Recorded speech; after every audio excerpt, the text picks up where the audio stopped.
সকল পশ্চিমবঙ্গবাসীকে আমার নমস্কার। আমি রাহুল। আজকে যে বিষয়ে আপনাদের সামনে তুলে ধরতে চাইছি সেটা এই দুদিন আগে আমি দেখলাম বাংলাদেশে একজন হিন্দু পরিবারের ছেলে, আমারই ভাই, আমাদের হিন্দু সনাতনী ভাই দীপুচন্দ্র দাসকে প্রথমে নির্মমভাবে মারা, তারপর তার গাছের গায়ে তাকে গলায় দড়ি দিয়ে ঝুলিয়ে রাখা, তারপর তাকে জীবিত জ্বালিয়ে পুড়িয়ে মারা হলো। কারা মারল? Muslims ideology. এই মুসলিমস আইডিওলজি আজকে হিন্দু ছেলেটার প্রাণ হরণ করে নিল। কেন? এর পিছনে কারণটা কি? এর পিছনে কারণ ওনার পরিবার থেকে যে কথাটা উঠে আসছে যে ওনাদের মধ্যে কাজের সূত্রে কোনো নিজেদের মধ্যে কোনো ঝামেলা ছিল। কাজের সূত্রে যেমন হয়, কিছু একটা তর্ক বিতর্ক হওয়াতে সবাই এক জায়গায় হয়ে তাকে এরকমভাবে নির্মমভাবে হত্যা করা হয়। হত্যা করে স্ট্যাম্প কাকে মারা হয়? স্ট্যাম্প কার নামে মারা হয়? স্ট্যাম্প মারা হয় নবীজির নামে। স্ট্যাম্প মেরা দেওয়া হয় যে নবীজির নামে বদনাম করায় তাকে হত্যা করা হয়েছে।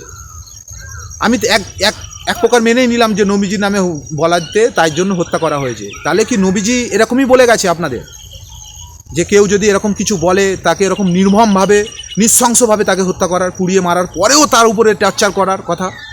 এটা নিশ্চয়ই আপনাদের নবীজিই বলে গেছে, কোরআনে লেখা আছে বা হাদিসে লেখা আছে, তাই তো নাকি? ঠিক বলছি তো? আমি আর কাউকে বলতে চাই না, আমি শুধু ওয়েস্ট বেঙ্গলবাসীদেরকে ভালো করে চিন্তাভাবনা করে দেখুন আপনারা আশেপাশে কি হচ্ছে। আপনারা চুপচাপ আছেন, দেখছেন না, বুঝছেন না, বলছেনও না। যত পশ্চিমবাংলার বুদ্ধি বেচিরা আছে, আমার কাছে ওরা বুদ্ধিজীবী নয়, বুদ্ধি বেচি। পয়সার জন্য বুদ্ধি শেষ করে ফেলছে। পয়সার জন্য কি বলতে হয় নিজেও জানে না। কি পাচ্ছ? অরিজিনাল সঠিক কথাটা বলো না। আজকে নচিকেতা বাংলাদেশে থাকতো, এই দিনের এই মোমেন্টটা উপভোগ, এই মোমেন্টটা ওনার সাথে যাতে না হয় সেই কারণে ওনাকে বাংলাদেশ থেকে নিয়ে চলে আসা হয়েছিল পশ্চিমবঙ্গে।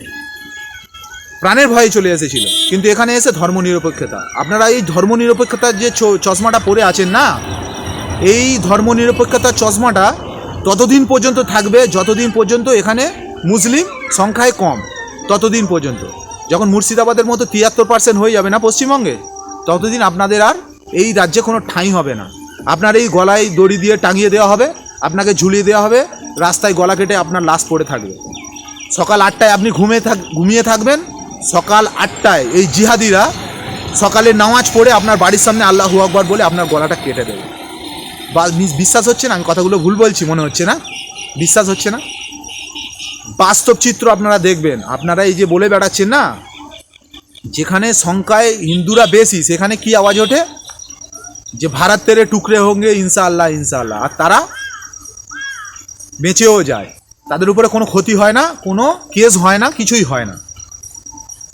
এখানে কি হয়? আমাদেরই সনাতনী দেশে, আমাদেরই দেশে আমরা দুর্গা প্রতিমা যে বিসর্জন করি, দুর্গা প্রতিমা পুজো হয়, সেই দুর্গা প্রতিমাকে কালো কাপড়ে ঢেকে দেওয়া হয় শান্তির ধর্মের মানুষদের কোনো প্রোগ্রাম বা কোনো অনুষ্ঠানের কারণে। কোন রাজ্যে আমরা বাস করছি ভেবে দেখুন। আর আপনারা এই যে ধর্মনিরপেক্ষতার চশমা পরে আছেন না, এটা ততদিন পর্যন্ত থাকবে যতদিন পর্যন্ত হিন্দু সংখ্যায় বেশি, মুসলিম সংখ্যায় কম, ততদিন পর্যন্ত। তারপরে থাকবে না। মুর্শিদাবাদের মধ্যে যখন 73% হয়ে যাবে না, সেদিন আপনি গোপাল পাঁঠাকে মনে করবেন, গোপাল মুখোপাধ্যায়ের কথা মনে পড়বে আপনার, যে কি বলে গেছিলেন, উনি কি করেছিলেন, কি বলতে চাইছিলেন। এখন বুঝতে পারবেন না, ধর্ম নিরপেক্ষতার চশমা পরে আছেন না। আর কলকাতায় বলি, এত বড় বড় বুদ্ধি বেচিরা আছে, সব চুপ। এখানে বুদ্ধি বেচিরা আপনারা ফিলিস্তিনের পতাকা ওড়াচ্ছেন, সেফ ফিলিস্তিন। গাজার পতাকা ওড়াচ্ছেন, সেফ গাজা। ইন্ডিয়ার পতাকাটা উড়িয়ে বলুন না, save Hindus from Muslim terrorist ideologies. এই কথাটা বলতে পারছেন না? মুখে টেপ পড়ে যাচ্ছে। আপনারা সেকুলার না? আপনারা টিএমসি করুন, বিজেপি করুন, কংগ্রেস করুন, আর সিপিআইএম করুন, যাই করুন না কেন, আপনার ধর্মনিরপেক্ষতাটা ততদিন থাকবে যতদিন মুসলিমরা সংখ্যায় কম। তারপর আর ধর্মনিরপেক্ষতা থাকবে না। আপনি কি পার্টি করছেন, কোথা থেকে বিলং করছেন, কি করছেন, মুসলিমদের বেশি বন্ধু না হিন্দু বেশি বন্ধু, মুসলিমকে ভালোবাসেন না হিন্দুকে ভালোবাসেন, সেটা কেউ দেখবে না। আপনার গলাটা কাটা পড়ে যাবে, কারণ আপনি হিন্দু। শুধু একমাত্রই একটাই কারণ, আপনি সনাতনী, তাই জন্য আপনার গলাটা কাটা পড়ে যাবে। ভেবে দেখুন কোন আইডিওলজি চলছে। এই ওয়েস্ট বেঙ্গল পাথর প্রতিমায় মূর্তি ভাঙচুর, মুর্শিদাবাদে হিন্দু খুন, হিন্দু হত্যা, মালদায় হিন্দু হত্যা, ডায়মন্ড হাবড়ার কালী মূর্তি ভাঙচুর। আমরা কোন দেশে, কোন রাজ্যে বাস করছি?